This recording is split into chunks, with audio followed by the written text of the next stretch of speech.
another day, Botoleños, at ngayong araw ay hanap tayo ng masarap na parisan dito sa Iba, Zambales. Opo, papunta po kami ng Iba, kaya tara, sama kayo. Actually, ito yung mga araw na grabing ulan ng ulan, at syempre ang masarap hanapin ngayon ay yung may sabaw at yung mainit na talagang nakakatakam. So ngayon, napag-usap-usapan ng magkakapatid na humanap ng masarap na parisan. At syempre, daanan lang natin ang Jollibee. Hi Jollibee! Sabi ni CK. At ngayon guys, lumiko kami sa may CSI Iba, Zambales, yung pa-right side doon, papuntang Gobic Highway. Yan, madami kayong madadaanan na kainan din. At hahanapin namin yung sinasabi niya na masarap doon na parisan dito. At mura.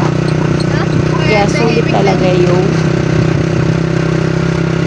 pagpunta natin dito. Yan guys, madadaanan lang naman natin ang mga damo-damo. Yung butcherettes. 7:30 naman naisip yun. 7:30 naman yan. Mamaya maglaro pa sila. Maglaro pa. Hindi naman tayo abot ng may bata. Oo.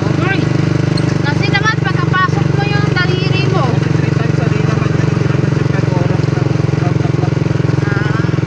Yung mga oras na yan, pinag-uusapan kasi namin yung gamot ni Casey. Kasi nga, naka-antibiotic siya that time.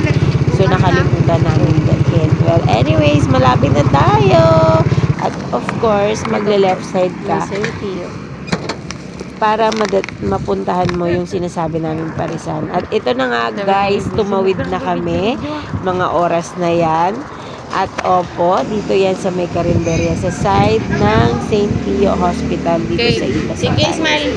Sa totoo lang, nakapunta na kami dito ng 1 time o 2 times ni Jowa. Dahil nung sobrang lakas ng ulan na may hinanap kami dito sa Iba, napatigil kami dyan kasi hindi pa kami breakfast at lunch that time. So naisip namin to. At iyan na nga po, sobrang daming laman nung pares nila.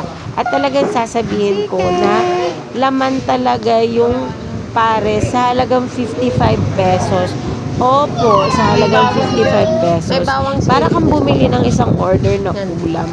Tapos yan yung pares nila. Sobrang sulit. Kaya alam mo, kung tutusin, talagang marirecommend ko yung parisan na to. Kasi hindi ka mauumay like na iba na natitikman ko na pares. Dito kasi talagang may laman yung pares nila. Actually, ito pala, overload itong pares na to. Yung overload nila is parang 110 pesos. Tapos pag may rice is 120, parang ganun, kung hindi ako nagkakamali. Pero yung 55 nila is sulit din. Yung nasa isang side, yan sa akin kasi is overload yan na merong chicharon, bulaklak, at saka meron na siyang lechong kawali. Actually yan, 110 pesos yan. Pero sobrang dami, as in dalawa na kayong makakakain at halos hindi mo nga maubos yung ulam. And na may rice din. Sa kanila naman yung 55, ayan, 55 pesos. Sulit pa rin talaga. Sobrang sarap ng pares nila, kaya marirecommend ko talaga tong kainan na to. Maliit lang siya na pwesto, karinderya siya. Tapos merong pares. So sobrang sarap, kaya para sa akin, isa to sa pinakamasarap na pares dito sa Iba, Zambales.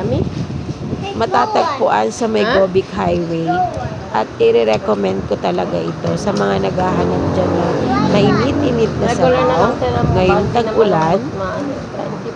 So sobrang sarap talaga. Kahit si CK, gustong-gusto niya talaga yung sabaw ng pares. Kain na! And sobrang enjoy namin yung pagkain namin dito.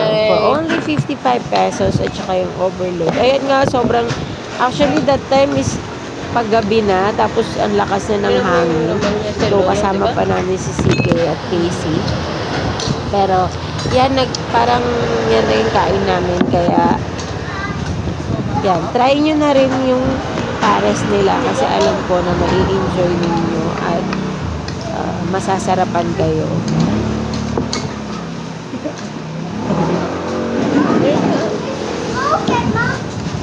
Ay! Yung pusa! Ay! Ami, baka punta niya ang pusa. Sige, yan.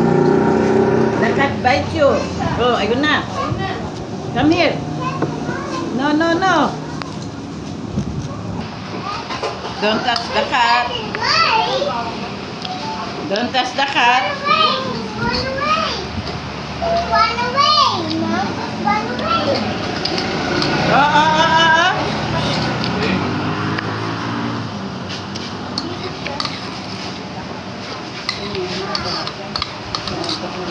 CK. Oh. Don't hold the cat. Sige, bite you. Sige. May kanin po. There. He afraid. Yeah. Kayo lang guys, dahil pag ano, Don't touch the cat. dito na ang daming sabaw, parang Let's go, Mommy Cat. Yeah. pa kayo. Yeah. Yeah. Kasi hindi Andy. Dahil CK, you eat na. Go eat. Go eat, CK.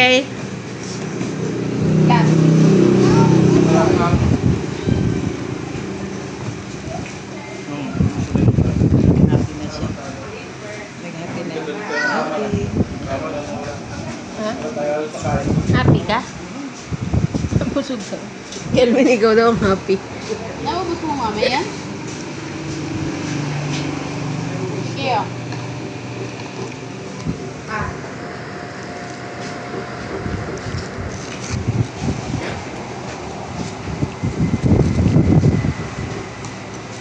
Si Ibis, iniinit niya yung ganyan niya. Pagdating sa bahay.